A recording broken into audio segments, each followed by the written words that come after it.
Hello to all you in YouTube world. My name is Scarlett, and I'm an atheist and skeptic in progress. I like to contemplate matters of life and philosophy, especially what gives us meaning and purpose. Today, I thought I would talk a little about flat Earth and why I don't accept the claims of flat earthers. You may wonder why an atheist channel would discuss this topic, and the answer is quite simple. Lots of flat earthers, when you whittle down to the core, base their beliefs on religious texts and reject science because it is what a lot of literal-minded religious people do. When people ask them, why would there be a conspiracy to hide the shape of the earth? Some flat earthers claim it is because they are hiding God. I mean, it's ridiculous. How could the omnipotent creator of everything be hidden by its imperfect creation? But hey, that's what they say. They are hiding the firmament. They are hiding lands beyond Antarctica. They are hiding God. I have a bit of a weird fascination with conspiracy theorists, what they base their claims off of, and how they collect pieces of information to support their beliefs. As someone who is doing their best to apply skeptical thinking, I find the epistemology interesting. So today, I just want to lay out some issues I find with this way of thinking I see in conspiracy theorists, today specifically flat earthers. I'm not going to prove globe earth. I'm not out to debunk them. This is just about why I don't accept flat earth. All conspiracies start with suspicion. Someone, or a group of someones, is manipulating information. The Jews, the Freemasons, the international bankers, aka the Jews again. Someone wants to control how we think. A phrase that gets tiresome if you listen to flat earthers is, we are told that, or we were taught that. Of course, you could have been taught improper information. Your teacher may have been wrong. Science may have improved its methods. Maybe you just learned it wrong. I don't know. It doesn't mean somebody was lying or somebody was manipulating you. From there, we can start the incredulity. How ridiculous the large numbers sound, how distant objects are, how fast we are moving and spinning, and so on. All like, isn't this all just so ridiculous to believe?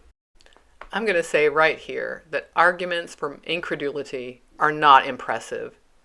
People saying, that's ridiculous, and do your own research as they read off a Wikipedia page does nothing to support your opinion. This is the hallmark of pseudoscience. Take what real researchers are doing and poke around to undermine it. Creationists do it, anti-vaxxers do it, flat earthers do it. Read someone else's research and proclaim it ridiculous. Of course, you can think whatever you want, but I don't find it convincing. Other things that prove nothing. Standing on a beach and saying it looks flat. What, are your eyes that perfect? You can take a sphere the size of Earth and see the curve from standing on a beach? Give me a break. Claiming gravity is ridiculous because you took a tennis ball, dunked it in water, and spun it around, misunderstanding that a planet is different from a sports ball, and failing to account for the gravity of the Earth beneath you. That's not impressive, dude. Claiming that we see too far without taking elevation into account, saying that everyone is always lying, that we are being deceived, especially when it's clear that a science communicator really just said something a little awkward when speaking off the top of their head. Would that humans were perfect 24/7. We just aren't. Claiming NASA is fake because you see glitches in pictures or videos. Have you never taken any pictures of your own to see how they aren't reflective of reality? Have you never seen glitches in live feeds? I have seen all kinds of artifacts in pictures I've taken in live feeds, and really in many other circumstances. We aren't there live. The images are being transmitted to us, and interference does occur. Take the image I'm showing right now. I actually tweaked the settings in the camera, so the colors you're seeing are not the exact colors I saw live and in person when I took the picture. That doesn't make the place fake or that this stream doesn't exist. Basically, I'm simply not that impressed with the reasons for doubting the shape of the Earth. If you want to impress me, come up with a single map that explains everything the globe Earth model does. How seasons work, where it is light and dark at all times of the year, how there can be travel between continents in the southern hemisphere going in both directions with the time stated on the travel site, how there can be a boat race that circles Antarctica. Also, it should explain the sun, the moon, and the planets and how they work. That would be a start. After that, you can work on the thing we call gravity. Saying density and buoyancy isn't enough, especially since the formula for buoyancy includes gravity. Basically, what you need to do is come up with a map that works for everything, not an ad hoc explanation for each thing that needs explaining. But there are reasons I accept the round Earth. Having looked into things, done my own research, I have found explanations that make sense to me and satisfy me, and I don't think I need to go any further than that. First and foremost, I've seen how travel maps go onto a globe. Very simply, I've seen flight mapping that shows how the plane is traveling over the globe. I've seen to my satisfaction how seasons and eclipses work, how the amount of sunlight in a given place at a given time works, how the solar system works. I have witnessed boats over the horizon, like the one in this picture. This is not my picture. I don't have equipment like that. But I saw this through some binoculars, just this summer, as a matter of fact. I could only see the top half of the boat. It didn't disappear to a point. It wasn't compressed. It just started to disappear from the bottom up. From a plane, I saw a moonrise. It was really amazing. A deep red giant moon appeared from behind the horizon. And furthermore, every time I experience a moonrise, the moon appears bigger when it is close to the horizon, and it seems to get smaller as it rises. I think that shouldn't be the case on a flat Earth. The moon should be small at the horizon and then get bigger as it gets closer to me.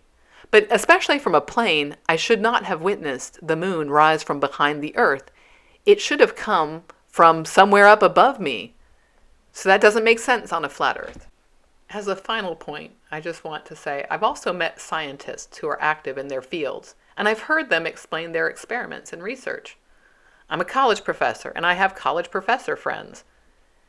But also a local bar had an astronomy night. This was before COVID, and they had some postdocs come to discuss their findings. Some of them had access to really cool telescopes, and they shared their discoveries, which really outshine my own examination of Saturn, Jupiter, and the Galilean moons with my tiny, stupid telescope. So those are just some reasons why I accept Globe Earth. But I would really like to conclude by pushing back against the idea that I have to recreate to the satisfaction of some other person all of these experiments and memorize all of these facts about Earth that, for example, flat earthers have. I actually have a life that's fulfilling and enjoyable, and I don't have time to do all the science all the time for everything that's out there. There's actually a lot of science out there. For example, I don't want to spend money and time to make sure my food is safe. Buy some equipment to make sure my lettuce doesn't have E. coli? No thanks. Let's trust somebody else to do that. Or I don't have the equipment to test if the medications my doctor prescribes work as indicated. I'm trusting the system to do that. I don't need to worry about retesting engineering standards when I use an elevator or another electronic device. But we humans thrive on specialization. The fact that we as individuals pursue our interests and trust each other to contribute collectively. Sure, there are liars and frauds. I bet there are a few liars and frauds in flat Earth. But there are also honest people doing good work. We need systems in place so we can eliminate as many of the bad actors as possible and make sure the good stuff can come to the surface. And we need information literacy. Being a skeptic doesn't mean doubting everything that's out there. It doesn't mean redoing every experiment, memorizing every fact. There's just simply too much to know out there, too much science going on. Being a good skeptic is about evaluating sources, about evaluating quotes, about looking at data. I'm going to trust people who are involved in science to do science. Now, as individuals, some of them may be wrong and some of them may be dishonest. Who knows? But as a practice, I'm going to trust that when a group of people come forward with that, that is most likely the truth. If it turns out it's not, I'm not going to invest my identity in that fact. Period. Accepting science doesn't mean that I'm brainwashed. It doesn't mean that I'm not thinking for myself. It means I'm evaluating what sources that I'm taking my information from. And frankly, just some random person on YouTube who read a book or who saw another YouTube video, that ain't going to cut it for my skeptical brain. There's so much more that I could say about this, and I didn't even touch on really the biblical parts of flat earth, so maybe I'll come back to that another time. But that's it for me today. Everyone stay safe out there, and I'll see you in the next one. Bye for now.